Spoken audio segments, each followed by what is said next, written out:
Hello everyone and welcome back to my channel. Today I have a favorite standalone books video for you, and I couldn't narrow it down to 5 like I did my series video, but I think I have 8 of my favorite books, and some of them are actually first in series, but I don't like the rest of the series, so that's why I'm including it in these standalone books, just because I feel like the first book is amazing, or whichever one, and the rest are kind of like, meh, you don't have to read them. So let me just hop right in. The first one I'm going to be talking about is Neil Gaiman's The Graveyard Book.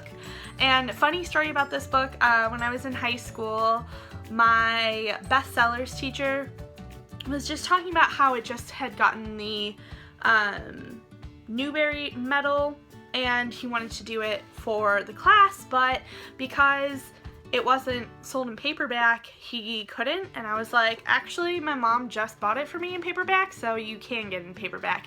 And so we read this book in bestsellers, and everybody actually hated it, except for me.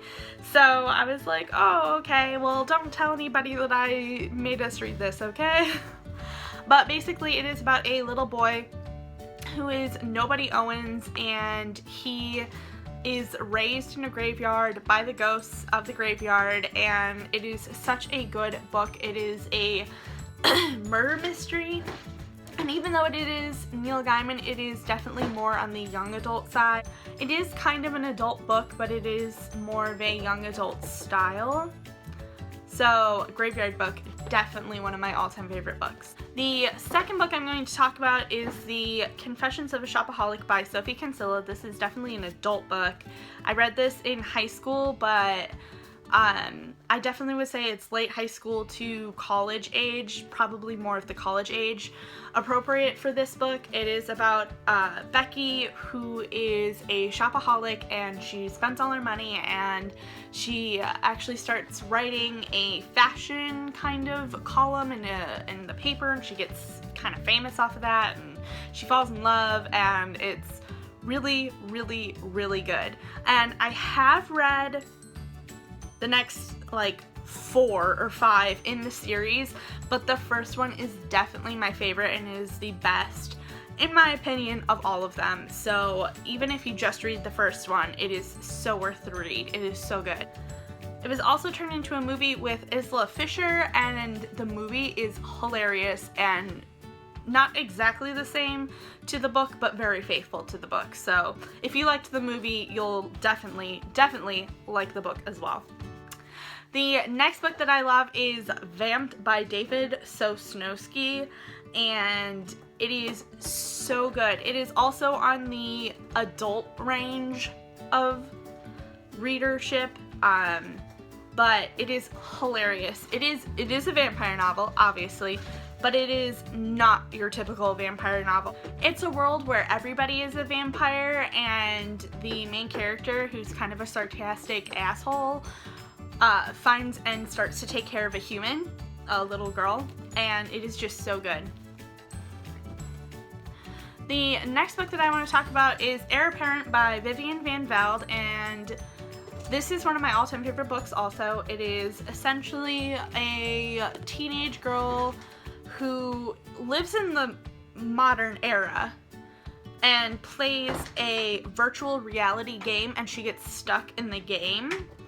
And at first she does really bad, and she keeps dying and restarting, and then eventually something goes wrong and she only has the one life, and it's just a really, really good book. It is on a little bit of the younger side, but definitely high school. I don't know if I'd give this to a younger middle schooler, maybe an older middle schooler, but it is so good.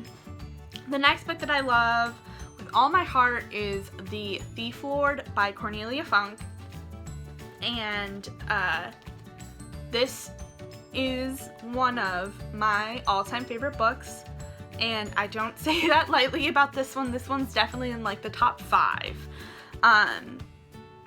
It takes place in Venice, and if you've seen the movie, there is a movie. If you've seen the movie is really good. The movie is really close to the book, but the book is so much better. It's so good. I can't even explain how much I love this book.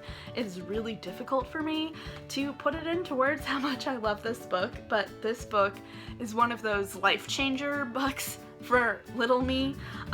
It is also for a younger audience. Middle school to early high school is probably the target audience, but I think this is an ageless book.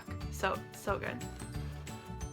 The next book that I love is The City of Ember by Jeanne DuPrau, and this is also the first in a series, but I don't like the series, I only like this one.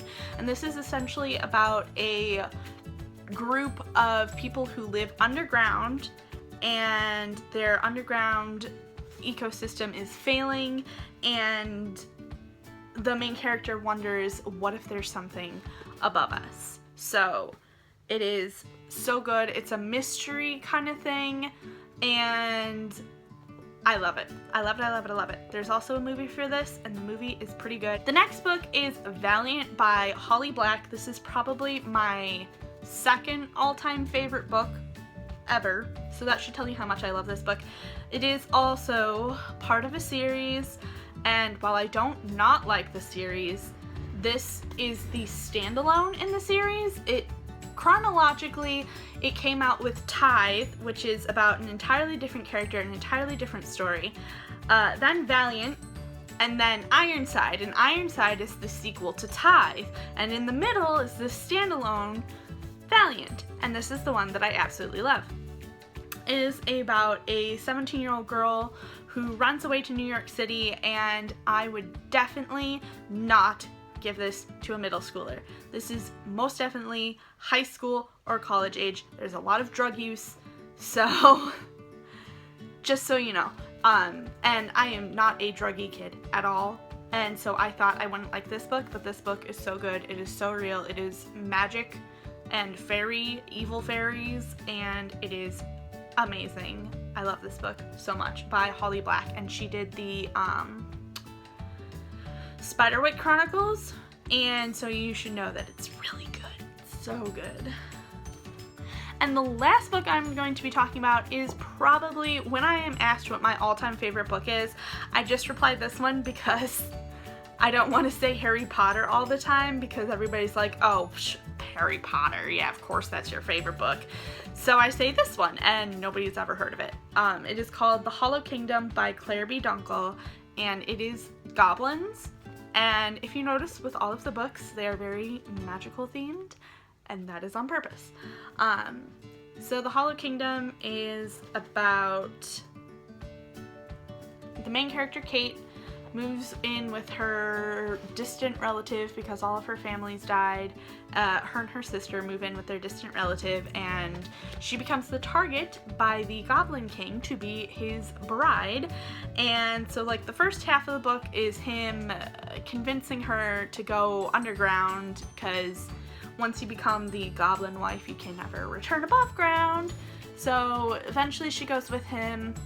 That's like the first half of the book, and then the second half of the book, she slowly falls in love with the Goblin King, and things happen, and it's just so good. It is magical and adventure, and I think any gender would like this, and I should say that about all of them. I think any gender would love them, but I think that this book is more of a high school age. I read it in high school, and I really like it, and every time I read it I find something else in it that I did not catch before. But it's kind of like older Victorian era, so if you also like that, if you like that era, you'll like this as well. And basically this is also the first in a series, and I loved this book so much that I tried the other ones and I just hated them.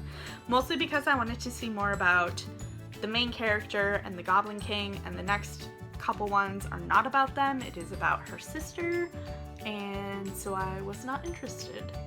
But this is definitely an amazing, amazing book, and I love it a lot. So those are all the books that I am featuring right now. There are a ton more I could talk about if you want me to. If you were looking for suggestions on what to read next, go ahead and leave a comment and I can suggest a book for you. So thank you so much for tuning in, and I will catch you next week. Bye!